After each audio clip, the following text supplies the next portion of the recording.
शार्दुल शाह की सौतेली छोटी बहन सोहनी शाह बहुत ज्यादा जिद्दी, मगरूर और बिगड़ैल थी। वो शिजा को पहले दिन से ही पसंद नहीं थी, क्योंकि उसके भाई ने उसे शिजा से दूर रहने का हुक्म दिया था। इसके बाद एक दो मौकों पर जब शिजा अच्छे से तैयार हुई थी, तब अवंतिका ने उसकी तारीफ करते हुए कह दिया था कि वो सोहनी से कहीं ज्यादा सुंदर लग रही थी। बस सोहनी की जलन और गुस्सा सीमा पार कर गए थे। वो हर वक्त मौका तलाशती रहती थी कि कैसे शिजा को सताए। इस बार उसके हाथ मौका लग भी गया था, क्योंकि उसका भाई शार्दुल राजपूताना गया हुआ था और उसे वापस लौटने में कुछ दिन लगने थे। शार्दुल की गैर मौजूदगी में शिजा हवेली में बेबस थी। वो एक गुलाम लड़की थी जिसकी कोई हैसियत नहीं थी और मालिक का परिवार उसके साथ चाहे जैसा बर्ताव कर सकता था। सबसे पहले सोहनी ने शिजा को खूब मारा पीटा और जी भर के खरी खोटी सुनाई। इस पर भी जब उसका जी नहीं भरा तो उसने और उसकी मां ने मिलकर शिजा के गले में पालतू जानवरों के गले में पहनाया जाने वाला चमड़े का पट्टा डाल दिया।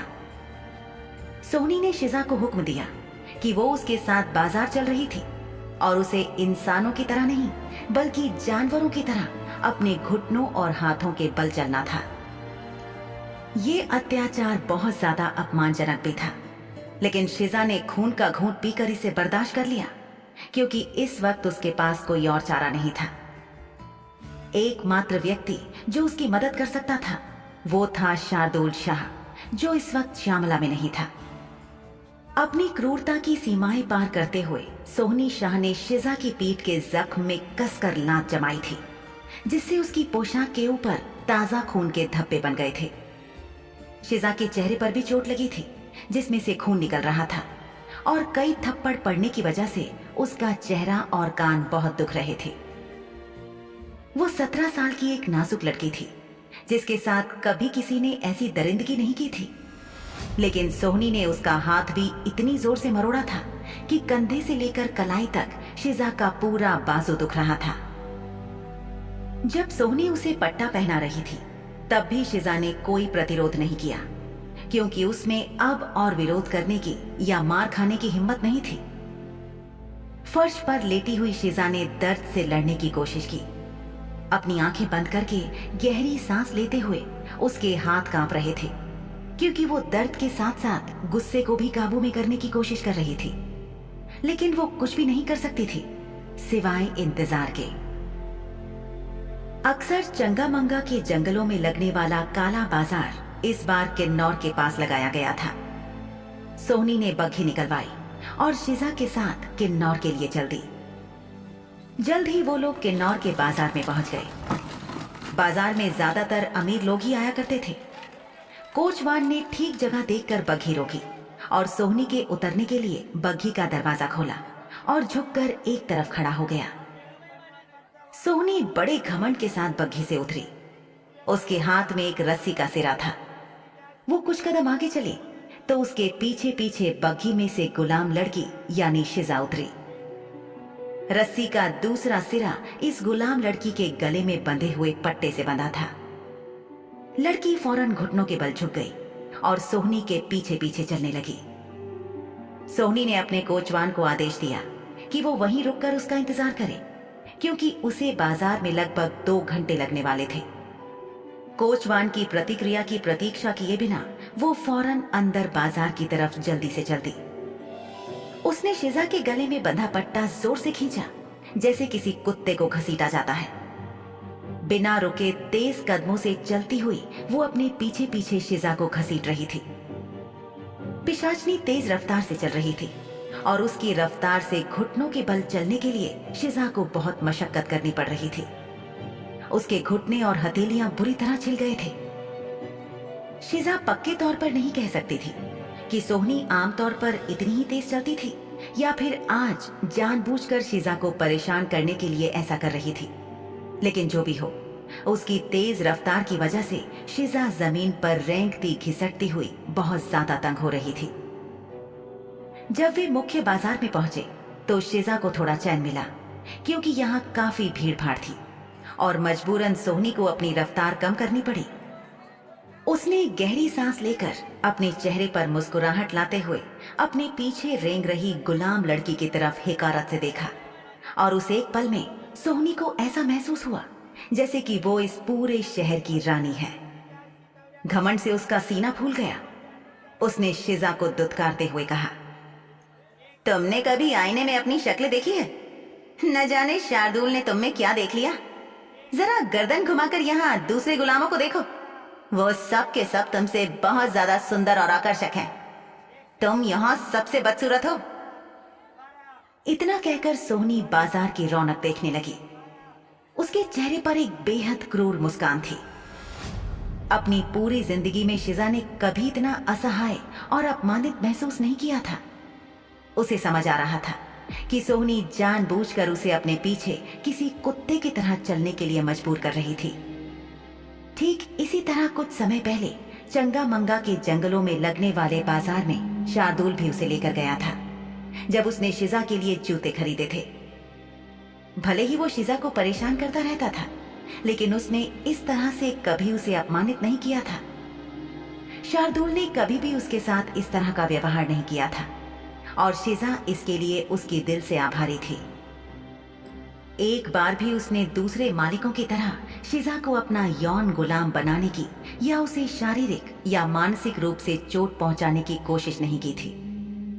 हाँ, उसने दावा किया था कि वो शिजा को पसंद करता है और उसके प्यार में पड़ चुका था, और शिजा के हाँ कहने का इंतजार कर रहा था।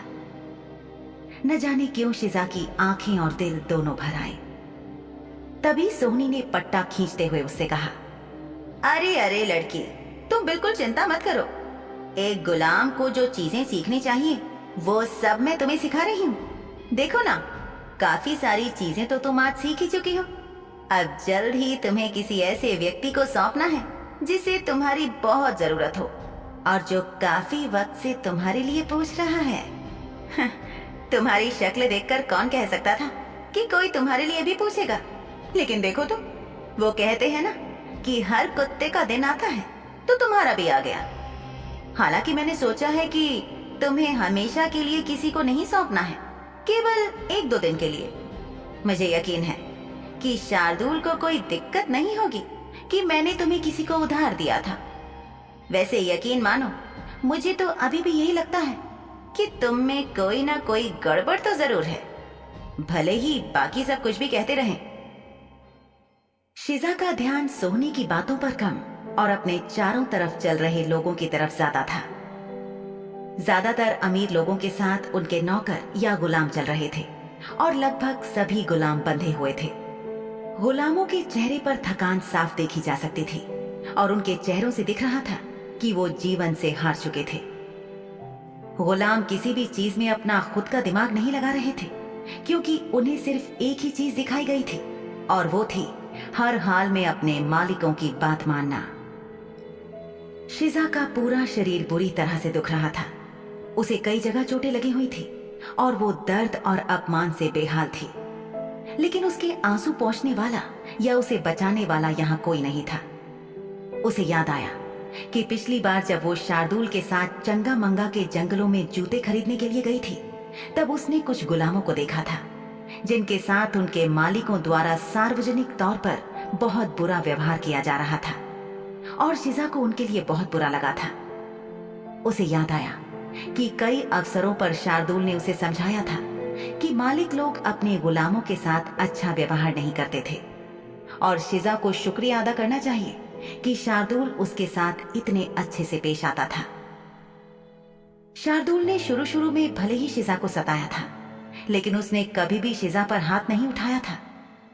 जब वो उसे सजा देता था तो उसके बाद उसकी फिक्र भी करता था।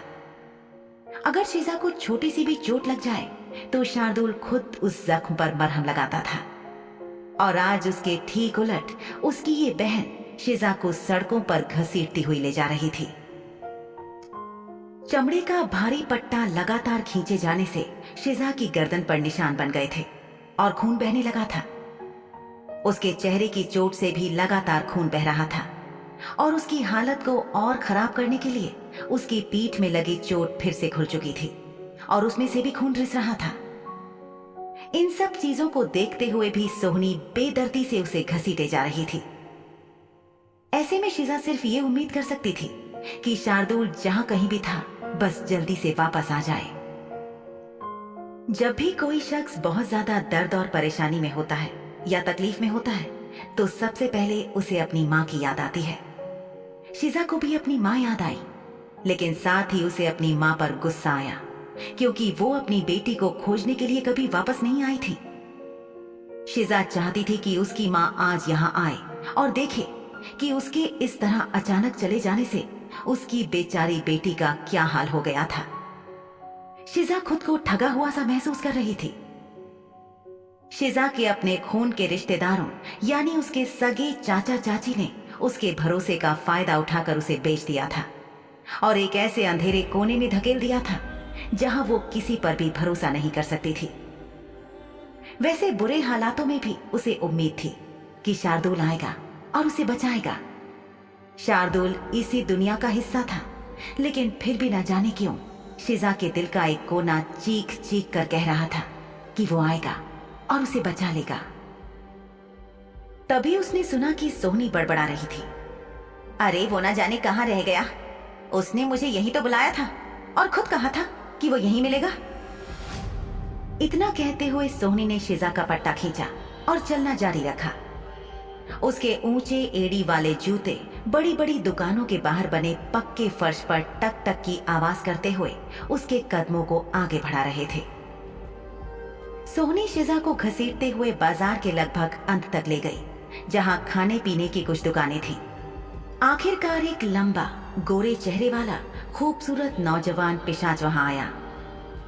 इस लाल आंखों वाले पिशाच को देखते ही शिजा को याद आया कि शार्दुल की मां के जन्मदिन के जश्न के दौरान इस आदमी से वो शाह हवेली में मिली थी और इसका घूरना और अपनी गुलाम से बर्ताव दोनों ही शिजा को अच्छे नहीं लगे थे। उसे देखते ही शिजा असहज महसूस करने लगी। इस आदमी के दयालु चेहरे के पीछे से उसकी मक्कारी साफ झांक रही थी। इसकी आंखों में शिजा के लिए बहुत गंदे भाव थे और इस बात ने शिजा को सावधान कर दिया। शार्दुल शाह के विपरीत ये आदमी अपनी भावनाओं को छुपाने में उतना अच्छा नहीं था, इसलिए वो लाख कोशिश करे लेकिन उसकी कुछ कुत्सित भावनाएं उसके चेहरे से जाहिर हो ही जाती थी। शिजा पर नजर पड़ते ही यह आदमी इठलाता हुआ सोहनी के पास आया और उसका अभिवादन करके चहकता हुआ बोला, वाह, मानना पड़ेगा आपको। मैंने बस एक छोटी सी इच्छा जाहिर की और आप मेरे लिए तोहफा ले भी आईं, और वो भी इतनी जल्दी। शिजा के सीने में उसका दिल जोर जोर से धड़कने लगा और डर के मारे उसने अपनी नजर दूसरी तरफ घुमा ली। सोहनी ने इतराकर मुस्कुराते हुए कहा, मैंने आपसे कहा था ना कि मैं इसे अपने साथ वक्त बिताने के लिए जब चाहे ले आऊंगी। आपको उधार भी दे सकती हूँ, बस आपको मुझे कहना भर है। उस आदमी ने एक भरपूर नजर शिजा पर डाली और फिर सोहनी से बोला, अरे वाह, आप कितनी प्यारी गुड़िया जैसी लड़की हो। शुक्रिया रूपेश। हालांकि मैं ये जानने के लिए बहुत उत्सुक हूँ कि आप इतनी आसानी से इस गुलाम को अपने साथ कैसे ले आईं? आपका भाई उस दिन जश्न में इसे किसी कीमती हीरे की तरह अपने करीब रखे हुआ था, जैसे कोई इसे उड़ा ले जाएगा। और देखो, समय बिताने के लिए मैं इसे ले उड़ूंगा। शिजा का माथा ठनका। ये आदमी उसके साथ वक्त बिताना चाहता था, इस बात का क्या मतलब था? चीजें बिल्कुल भी वैसी नहीं थी जैसी शिजा ने सोची थी। शार्दुल यहाँ था नहीं और उसकी गैर मौजूदगी में शिजा सोहनी का कहना मानने के लिए मजबूर थी और सोहनी का प्रस्ताव बहुत घटिया और बुरा था, पर शिजा उसे मानने के लिए मजबूर थी, वरना सोहनी उसका जो हाल करती वो शिजा से अनजाना नहीं था। उसने देखा था कि कैसे गुलामों को सवाल का जवाब ना देने या बात ना मानने पर सड़कों पर बुरी तरह पीटा जाता था। सोहनी ने रूपेश को देखकर मुस्कुराते हुए कहा, मुझे ज्यादा पापड़ नहीं बेलने पड़े, बस घर के लोगों से थोड़ी गुजारिश और अच्छी किस्मत। सोहनी ने कई लड़कों और पुरुषों से प्रेम संबंध बनाए थे, लेकिन जितने भी पुरुषों के संपर्क में वो थी, उन सभी से रूपेश उसे बेहतर लगता था, क्योंकि वो समाज के उच्च पद वाले व्यक्तियों में से एक था। हालांकि वो सोहनी के परिवार जितना अमीर नहीं था, लेकिन जिस हिसाब से वो तरक्की कर रहा था, सोहनी को उम्मीद थी कि जल्द ही वो उसके परिवार की बराबरी का अमीर भी हो जाएगा। क्या सोहनी मौके का फायदा उठाकर शिजा को किसी और को उधार दे देगी?